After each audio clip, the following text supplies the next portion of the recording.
ሰላም ሰላም የቻናሌ ቤተሰቦች እንደምን ቆያችሁ? እንግዲህ ለእናንተ ይጠቅማል ያልኩትን በጣም ወሳኝና አነጋጋሪ የሆነ አንድ ቪዲዮ ይዤ መጥቻለሁ።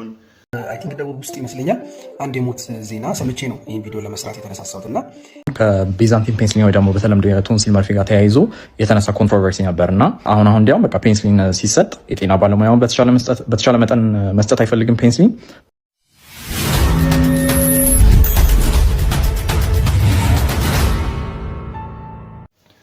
የቪዲዮም ሀሳብ ምንድን ነው? ሰሞኑን ስለ ቤንዛንታይን ፔንሲሊን ሶሻል ሚዲያ ላይ መነጋገሪያ ስለሆነው ቤንዛንታይን ፔንሲሊን ነው።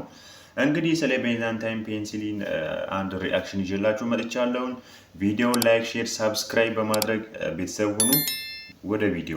አይ ቲንክ ደቡብ ውስጥ ይመስለኛል አንድ የሞት ዜና ሰምቼ ነው ይህን ቪዲዮ ለመስራት የተነሳሳሁት እና እኔ ለክሊኒኮች አንድ መልእክት አለኝ። ቤንዛንታይን ፔንሲሊን ጥሩ መድኃኒት ነው፣ ነገር ግን ደግሞ ከፍተኛ የሆነ የራሱ ጉዳቶች አሉት። ከፍተኛ የሆነ አናፍላክቲክ ሾክ ሊፈጥር ይችላል። ይህ ሾክ ደግሞ ኢሚዲየትሊ ካልታከመ ወዲያው ገዳይ ሊሆን የሚችልበት እድል ከፍተኛ ነው። በቶንሲል ችግር ለሚሰቃዩ ሰዎች መፍትሄው ቀላል ነው። እውነት ለመናገር ሁልጊዜ ይህን መርፌ ከመስጠት አንደኛ ተደጋጋሚ የሆነ የቶንሲል ኢንፌክሽን የሚያማቸው ከሆነ ሪፈር አድርጓቸው። ክሊኒኮች ላይ ከሆናቸው የምትሰሩት ሪፈር አድርጓቸው። የአንገት በላይ ስፔሻሊስት ሐኪሞች ወዳሉበት ሕክምናውን መሰጠት ይችላል። በሰርጀሪ ሊወጣ ይችላል። እባካችሁ የጤና ባለሙያዎች አጠገባችሁ ዌል ፕሪፔርድ ሳትሆኑ ሪሰሲቴሽን መስጠት የሚያስችል ኬፓቢሊቲ ሳይኖራችሁ እነዚህ መድኃኒቶች ባትሰጧቸው ደስ ይለኛል። እንደኔ እናንተ ራሳችሁን ሪስክ ውስጥ ከምትከቱ ታካሚውንም ደግሞ አነሰሳሪ የሆነ ሪስክ ውስጥ ለመክተት ፈርስት ላይን አንቲባዮቲክ፣ ሰከንድ ላይን አንቲባዮቲክ እያደረጋችሁ ስጡ። ከቤዛንቲን ፔንስሊን ወይ ደግሞ በተለምዶ የቶንሲል መርፌ ጋር ተያይዞ የተነሳ ኮንትሮቨርሲ ነበር እና አሁን እንዲያውም በቃ ፔንስሊን ሲሰጥ የጤና ባለሙያውን በተቻለ መጠን መስጠት አይፈልግም ፔንስሊን፣ ታካሚውን ፔንስሊን መውሰድ አይፈልግም። እና የመጀመሪያው ነገር ማንኛውም የጤና ባለሙያ ፔንስሊን ሲሰጥ ብቸኛ እየሰጠበት ያለው ምክንያት ምንድነው? 2-3 እርምጃ ሄዶ ለወደፊቱ ሊከሰት የሚችልን ኮመን የሆነ አገራችን ውስጥ የልብ ቫልቭ ችግርን ከመከላከል አንጻር ነው እየተሰጠ ያለው። ምክንያቱም በፔንስሊን ከመስጠት ምክንያት ከሚመጣው ጉዳትና ከዛ በኋላ ፔንስሊን ባለመሰጠቱ ምክንያት የልብ ችግር የመምጣቱ ሁለቱ ሲተያይ የልብ ችግሩ የበለጠ ኮመን ነው። ስለዚህ በዛ ምክንያት ነው የሚሰጠው የመጀመሪያው ነገር። ሁለተኛ ነገር ፔንስሊን መውሰድ ወይ ደግሞ ቤዛንቲን ፔንስሊንን በየወሩ መውሰድ አማራጭ የሌለው አማራጭ ነው። ቶንሲልን ማስቆረጥ ምናምን እንደዛ የሚሉ አንዳንድ አስተያየቶቻችን ነበርና ቶንሲልን ማስቆረጥ የልብ ህመምን ከመከላከል አንጻር በጣም ውስን የሆነ ሮል ነው ያለው። ቤዛንቲን ፔንስሊን በየወሩ የሚሰጠውን እሱ ሊተካው አይችልም። ሊተካው የማይችለው ምንድነው? ግሩፕ ስትሬፕቶኮከስ የምንለው ባክቴሪያ አለ። ያ ባክቴሪያ ቶንሲሉን ብቻ አይደለም የሚያጠቃው፣ ቶንሲላር ላይኒንጉንም ያጠቃል። ስለዚህ ቶንሲሉ ተቆርጦ ስለወጣ ብቻ ያ ኢንፌክሽን ኦሮፋሪንክስ ላይ ምንም አይነት ኢንፌክሽን ወይ ደግሞ ይሄ አፍ ውስጥ ያለውን ማለት ነው ኢንፌክሽን አያስከትልም ማለት አይደለም። ስለዚህ እሱ ኢንፌክሽን እስከተፈጠረ ድረስ ደግሞ ስቲል የልብ ችግር ይመጣል። ስተዲዎች አሉ። ቶንሲሉ ተቆርጦ ተወጥቶ ስቲል ግሩፕ ስትሬፕቶኮከስ ኢንፌክሽኑ ይፈጠራል፣ ስቲል የልብ ችግሩ ይፈጠራል። ሁለተኛ ነገር እንደዛ አይነት መልእክቶች ሲተላለፉ ቤዛንቲን ፔንስሊን ምትክ ቶንሲሊን ማስቆረጥ እችላለሁ ብሎ ማሰብ ሲጀምር ህብረተሰቡ ቶንሲሌክቶሚ እንደ ኦፕሽን ተደርጎ መቅረብ የሚጀምር ከሆነ አጠቃላይ ህብረተሰቡ ውስጥ ስለ ሞደርን ሜዲሲን ያለው አመለካከት ይታወቃል። ትራዲሽናል ሜዲሲን ኢዝ ኦልዌይስ ቤተር ዛን ሞደርን ሜዲሲን አንለስ ፕሩቭን አዘርዋይስ ብሎ ነው የሚወስደው። ስለዚህ ቶንሲል ማስቆረጥ ከሆነ ኤንቲ ሰርጅን አይደለም ኦንሊ ፐርሰን እንትን መቁረጥ የሚችል ቶንሲል መቁረጥ የሚችለው። ትራዲሽናሊም ጉሮሮን ያስቧጥጥ ነበር ከዛ በፊት። ስለዚህ ተመልሰን ወደዛ ልንመለስ ነው ማለት ነው። ምክንያቱም ምን ያክል ሰው አንደኛ ያን ነገር አፎርድ የሚያደርገው፣ ሁለተኛ ምን ያክል ኤንቲ ሰርጅን አለ ለ100 ሚሊዮን ህዝብ። ሶስተኛው ነገር ፔንስሊን የሚሰጠው ለቶንሲል ብቻ አይደለም። ፔንስሊን የሚሰጠው ለምሳሌ አሁን ፔንስሊን ሌላ አማራጭ የሌለው የሚሆንበት ሲቹዌሽን አለ። አሁን ለምሳሌ እርግዝና ላይ የሚፈጠር ቂጥኝ ሲሆን ብቸኛው ኢፌክቲቭ የሆነ የሚታወቀው መድኃኒት ፔንስሊን ነው። በቃ ፔንስሊን ከመስጠት ውጭ ሌላ አማራጭ የለም። ፔንስሊን ነው ግዴታ የሚሰጠው። ስለዚህ የዛን ጊዜ ፔንስሊን ሲባል ሰው አልፈልግም ሊል ነው ማለት ነው። እርጉዝ ሆኖ ፔንስሊን ኖሮት ኮንጀኒታል ኢንፌክሽንን ፕሪቨንት ማድረግ የሚችለው ወይ ደግሞ ከእናት ወደ ልጅ ሲፊልሱ እንዳይሄድና ልጁ ላይ ቋሚ የሆነ የአእምሮ እድገት ላይ ሌሎች ከማምጣት ሊከላከል የሚችለው ብቸኛው ፔንስሊን ነው። ሁለተኛ ለምሳሌ ሌት ስቴጅ ሲፊልስ የሚባል ደግሞ አለ። ቂጥኝ በጣም ለረዥም ጊዜ ኢንፌክሽኑ ሲቆይ ማለት ነው። እሱንም ማከም የሚቻለው በፔንስሊን ነው። ስለዚህ አሁንም ለሱም ፔንስሊን እንዳይሰጥ ነው ማለት ነው። ስለዚህ ይሄ ምን እያደረገ ነው የሚሄደው? ሰው ፔንስሊንን አቮይድ እያደረገ በሄደ ቁጥር የቫልቭላር ሃርት ዲዚዝ ይሄ የልብ ቫልቭ ችግር እየተስፋፋ ነው የሚሄደው ማለት ነው። ኦልሬዲ ወረፋው ምን ያክል ረዥም እንደሆነ።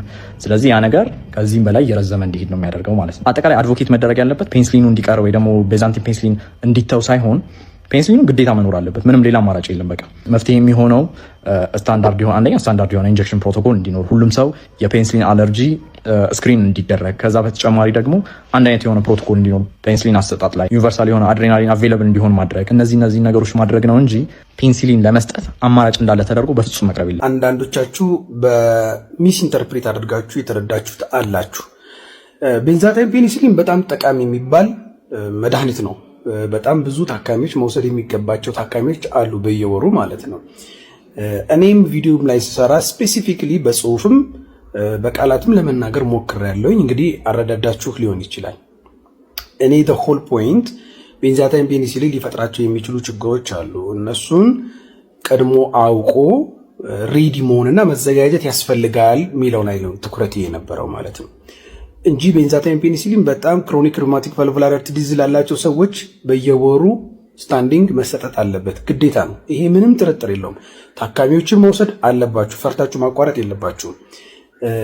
ቤንዛታይን ፔኒሲሊን ሁለት ችግሮች አሉት። ሾክ ሊያመጣ ይችላል፣ አናፍላክቲክ ሾክ ማለት ነው፣ ወይም ደግሞ ሲቪር የሆነ አለርጂ ሊያመጣ ይችላል። ሁለተኛ ደረጃ ደግሞ ፔን አለው። ብዙ ጊዜ ፔንፉል ነው መድኃኒቱ ማለት ነው እና ያም የራሱ የሆኑ ችግሮች አሉት። አንዳንዴ በጣም ፔኑ በጣም ሲቪር ከሆነ እስከ ካርዲያክ አረስት ድረስ ሊያደርስ እንደሚችል አንደርስታንድ። ያንን ነገር ፕሪቨንት ማድረግ በእርግጥ ከባድ ሊሆን ይችላል። ነገር ግን መታወቅ ያለበት ነገር ይሄ መድኃኒት በጣም ለብዙ ሰዎች ህይወት አድን መድኃኒት ነው።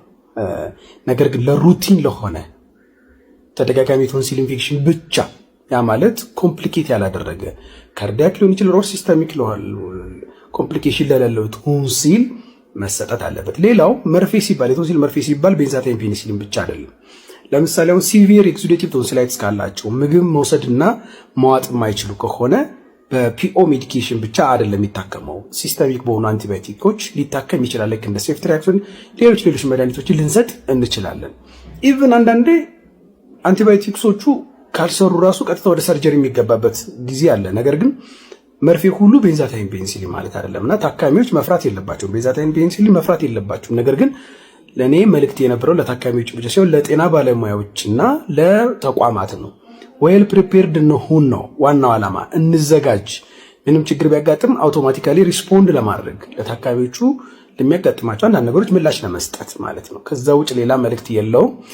ቤንዛታይን ፔኒሲሊን በጣም ኢምፖርታንት መድኃኒት እንደሆነ ጠፍቶኝ አይደለም ይህንን ነገር ስሰራ። ነገር ግን አንዳንዴ ኔግሊጀንስ እንዳይኖር ጀስት ሩቲን ስለሆነ ብቻ ብሎ መድኃኒቱን በመስጠት ሊፈጠሩ የሚችሉ ነገሮችን ፕሪቨንት ማድረግ ስለሚገባ እና ደግሞ አንዳንድ ኦኬዥኖች ወይም ደግሞ አጋጣሚዎችን እየሰማሁም ስለሆነ ከዛ ነገሮች ራሳችን ጤና ባለሙያዎችም ራሳችንን መጠበቅ አለብን። ታካሚ ብቻም አይደለም ራሳችንንም መጠበቅ መቻል አለብን። ልናገለግል ቁጭ ብለን እንዲህ አይነት ነገር ውስጥ መግባት ስለሌለብን ማለት ነው እና ከዛ አንጻር እንድትመለከቱት ነው የምፈልገው። ኦልዌይስ ጥንቃቄ ግን አይረሳም። አመሰግናለሁ። ዶክተር አብይ ነኝ ከኢሊት የአንገት በላይ ቀዶ ሕክምና ማዕከል። ደህና ሁኑ።